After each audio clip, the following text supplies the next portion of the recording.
Russians will not win this war. They didn't win. They will not. Don't tell us what we're going to feel. I'm not telling you. Because you're in no position to dictate that. That's Remember exactly what this. you're doing. You're in no position to dictate what we're going to feel.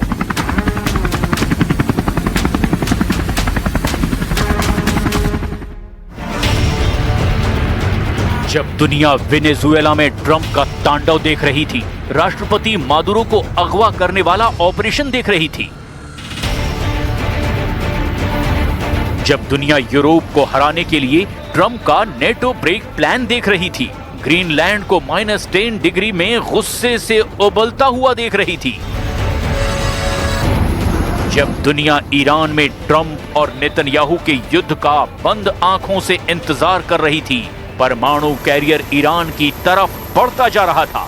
Trump के खौफ में दुनिया Israel और America का operation Tehran देख रही थी।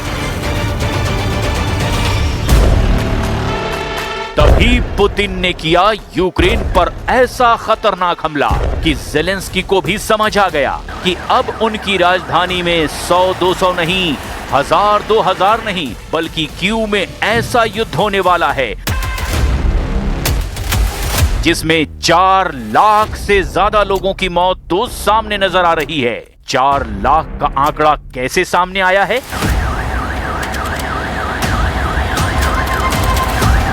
इसे बहुत डिटेल में समझने की जरूरत है, क्योंकि पुतिन ने यूक्रेन पर ऐसे वक्त निर्णायक हमला किया है जब डोनाल्ड ट्रंप ने पूरी दुनिया को अपने युद्ध में उलझा कर रख दिया है।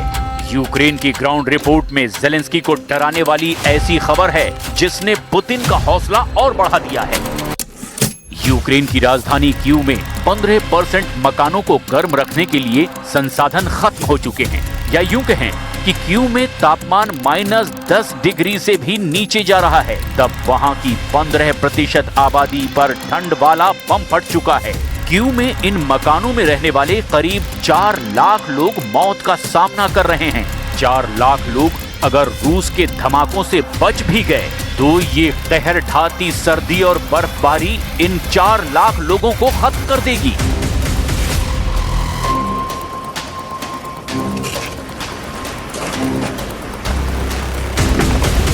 यही ज़ेलेंस्की का सबसे बड़ा डर है। वो युद्ध खत्म करने के लिए यूरोप से लेकर अमेरिका तक दौड़ लगा चुके हैं, लेकिन ताजा कोशिशों के बावजूद पुतिन को रोकने वाली कोई तरकीब काम नहीं आ रही है।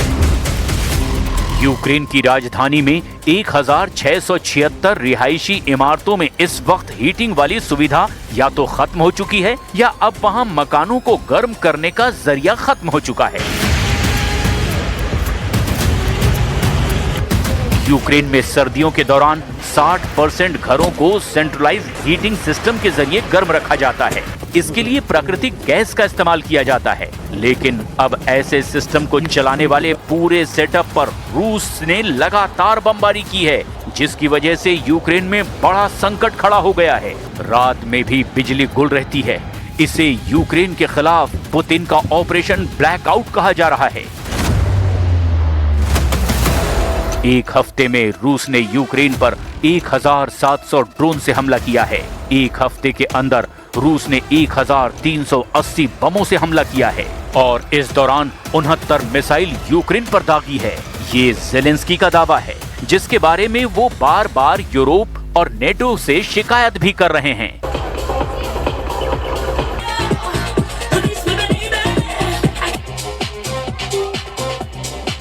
कीव के लोगों का हौसला कायम रहे, रूस का खौफ न पसर जाए, इसके लिए यहाँ के लोगों की कोशिश देखिए।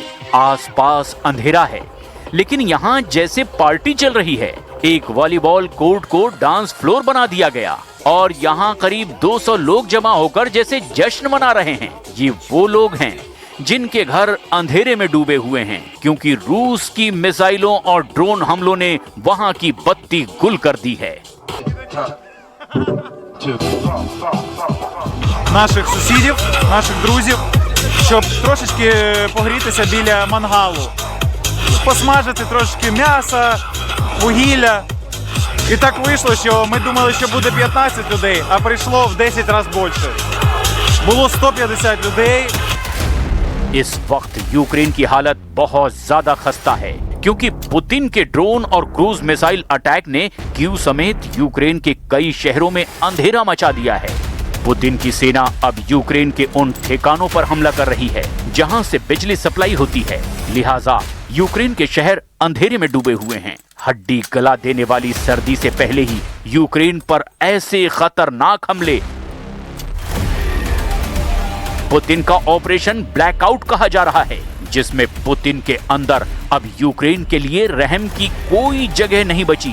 इस ऑपरेशन ब्लैकआउट को टक्कर देने के लिए ज़ेलेंस्की अब लॉन्ग रेंज वाले हथियार चाहते हैं ताकि रूस के ऐसे ठिकानों पर जवाब दे सकें जहां से पुतिन यूक्रेन पर लंबी दूरी के अटैक लॉन्च कर रहे हैं।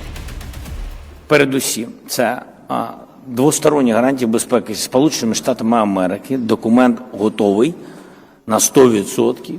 Ми очікуємо від партнерів готовності дати і місця, коли ми його підпишемо. А потім документ буде йти в ратифікацію в Конгрес Сполучених Штатів Америки і в український парламент, згідно наших домовленостей. Другі гарантії безпеки для України – це європейські гарантії безпеки, це коаліція охочих.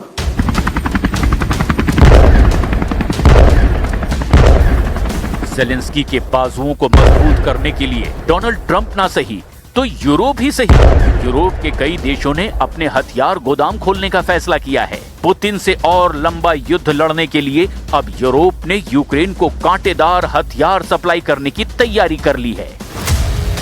इसमें ब्रिटेन है, इसमें फ्रांस है और इसमें जर्मनी है। ये तीनों देश कह रहे हैं कि हमें किसी भी इमरजेंसी के लिए तैयार रहना होगा। इसमें भी केयर स्टारमर और इमैनुअल मैक्रों सबसे ज्यादा सक्रिय हैं, जबकि जर्मनी ने कहा है कि वो यूक्रेन में सेना नहीं भेजेगा। इटली की प्रधानमंत्री जॉर्जिया मेलोनी ने भी साफ कह दिया है कि वो यूक्रेन में फौज नहीं भेजेंगी। हालांकि वो यूक्रेन के बाहर ज़ेलेंस्की की फौज को ट्रेनिंग देने के लिए तैयार हैं। Технічно Україна буде готова вже в першому півріччі 26-го року щодо відкриття всіх кластерів. Повністю технічно буде готова у 27-му році, на наш погляд. І ми хочемо конкретну дату в нашому договорі про закінчення війни, щоб потім всі сторони дотримувались цих домовленостей. वैसे जब दुनिया ट्रंप के ऑपरेशन मादुरो, प्रोजेक्ट ग्रीनलैंड और ईरान वाले युद्ध में अटकी हुई है, जब ये तीनों वॉर जोन जनवरी के महीने में ही ऐसे एक्टिव हुए कि पूरी दुनिया ने ट्रंप का तांडव देखा, चाहे वो वेनेजुएला में राष्ट्रपति मादुरो को उनकी पत्नी समेत उठाकर ले जाना हो और न्यूयॉर्क की जेल में पूरी जिंदगी सड़ाने की तैयारी हो, या फिर ग्रीनलैंड में युद्ध का खौफ दिखा करके पूरे यूरोप को अपने कदमों में गिराने की कोशिश हो। ट्रंप अब ईरान के खिलाफ युद्ध के लिए तैयार हो चुके हैं और इसमें इजराइल से उनको पूरी मदद मिलने जा रही है। इसी खौफ में अब पूरे पश्चिम एशिया में एक नई आग लगाने की तैयारी हो रही है। ऐसे वक्त में यूक्रेन के एक और वॉर जोन में लोगों को तड़पा तड़पा कर मारा जा रहा है। गाजा में हमास और इजराइल के सीज फायर के बाद 460 से ज्यादा लोगों की मौत हो चुकी है। कोई दिन ऐसा नहीं गुजरता जब यहाँ इजराइल और हमास के एक दूसरे पर हमले ना होते हों, नेतन्याहू की एयरफोर्स यहाँ बमबारी ना करे। कुल मिलाकर 2026 बहुत बुरा होने जा रहा है। यूक्रेन से लेकर गाजा तक हर हमला चीख चीख कर इसी की गवाही दे रहा है।